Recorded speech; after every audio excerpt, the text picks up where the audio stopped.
کہاں ہے تمہارے چھوٹے صاحب؟ آئی کیوں نہیں ابھی تک؟ نورین بیگم ڈائننگ ٹیبل پر بیٹھے ہاتھ میں چھری لیے وہ بریڈ پر بٹر لگا رہی تھی۔ ملازمہ سے اپنے لاڈلے کا پوچھنے لگی، جی بیگم صاحبہ میں نے تو ناشتے کا بتا دیے، مگر چھوٹے صاحب اپنے کمرے میں چلے گئے ہیں، شاید چینج کرنے گیا ہوگا، خیر تم اب جاؤ۔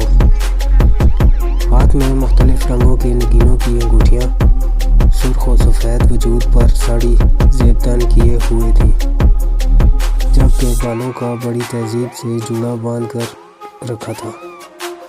نورین بیگم اب پہلے سے تھوڑی کمزور ہو گئی تھی۔ سیڑھیاں اترتے وہ سیدھا نورین بیگم کے سامنے کرسی پر آ بیٹھا۔ کیسا رہا تمہارا ورلڈ ٹور؟ نورین بیگم نے بریڈ سامنے پلیٹ میں رکھتے ہوئے پوچھا۔ ہاں میں سر ہلا کر وہ بریک فاسٹ میں مصروف ہو گیا۔ کل صبح ہی وہ اپنے دوستوں کے ساتھ